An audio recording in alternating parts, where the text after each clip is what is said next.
কবি আবু জাফর ওবায়দুল্লাহ রচিত মাগো ওরা বলে কবিতাটি। কুমড়ো ফুলে ফুলে নই পড়েছে লতা, সজনে ডাঁটায় ভরে গেছে গাছটা, আর আমি ডালের পরে শুকিয়ে রেখেছি। খোকা, তুই কবে আসবি? কবে ছুটি? চিঠিটা তার পকেটে ছিল, ছেঁড়া আর রক্তে ভেজা।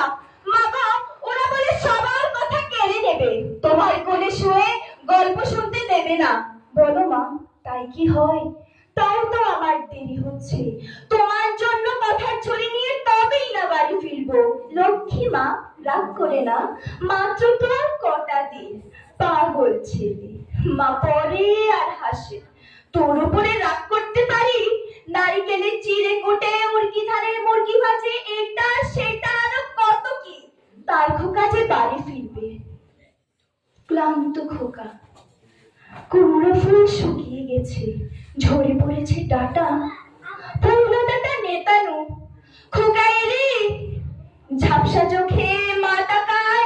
উঠোনে উঠোনে, যেখানে খোকার সব শকুনিরা ব্যবচ্ছেদ করে। এখন মার চোখে চৈত্রের রোদ পুড়িয়ে দেয় শকুনিদের। তারপর দাওয়ায় বসে মা আবার ধান ভাঙে, ভিন্নি ধানের খই ভাজে। খোকা তার কখন আসে কখন আসে।